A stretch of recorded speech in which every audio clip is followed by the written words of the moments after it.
রাধে রাধে। ওম নমো ভগবতে বাসুদেবায়। ওম নমো ভগবতে বাসুদেবায়।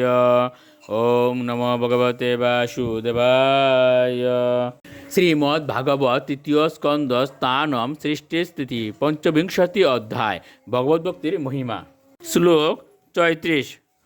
তৈর্দর্শনিয়াবয় বৈরুধার বিলাস আশেক্ষিত বাম সুক্তয় ঋতাত্মন ঋত প্রাণাংশ্চ ভক্তিরনিচতু মে গতিমন্যিম প্রয়ুঙ্ক্তে। অনুবাদ: ভগবানের ঐশ্বর্য এবং আকর্ষক রূপ দর্শন করে এবং তার অত্যন্ত মধুর বাণী শ্রবণ করে শুদ্ধ ভক্তেরা তাদের চেতনা হারিয়ে ফেলেন। তাদের ইন্দ্রিয়গুলি অন্য সমস্ত কার্যকলাপ থেকে মুক্ত হয়ে ভগবানের প্রেমময়ী সেবায় মগ্ন হয়। তার ফলে তাদের মুক্তি লাভের স্পৃহা না থাকলেও তারা আপনা থেকেই মুক্ত হয়ে যান। শ্লোক ৩৭। অত বিভূতি মম মায়া বিনস্তাম ঐশ্বর্যম অষ্টাঙ্গম অনুপবৃত্তম শ্রিয়ম ভগবতীম বা স্পৃয়ন্তি ভদ্রাম পরিশ্রমে তে অশ্নুবতে তু লোকে। অনুবাদ: এইভাবে সম্পূর্ণরূপে আমার চিন্তায় মগ্ন থাকার ফলে ভক্তেরা স্বর্গলোকের এমনকি সত্যলোকের সর্বশ্রেষ্ঠ ঐশ্বর্য কামনা করেন না। তারা যুগের অষ্টসিদ্ধিও কামনা করেন না। এমনকি তারা বৈকুণ্ঠ লোকে পর্যন্ত উন্নীত হতে চান না।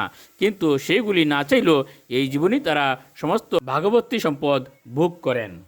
শ্লোক ৩৮।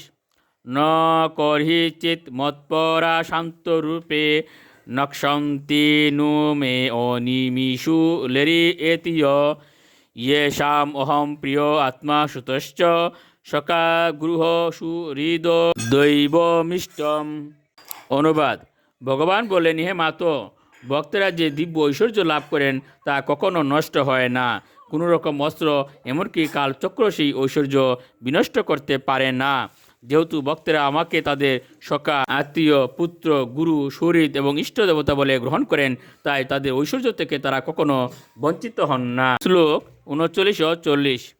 ইমম লোকম তোতা এব অমম আত্মানম উভয় অয়িনম আত্মানম অনু ইয়ে চেহ ইয়ে রায় পশব গৃহাহ বিসৃজ্য সর্বাণ্যংশ্চ মামেবং বিশ্বতো মুখম ভজন্তি অননয়া ভক্তা তান মৃত রতি পারয়ে।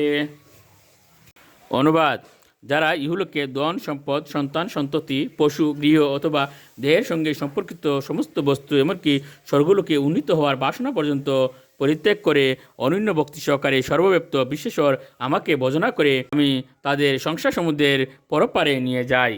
রাধে রাধে।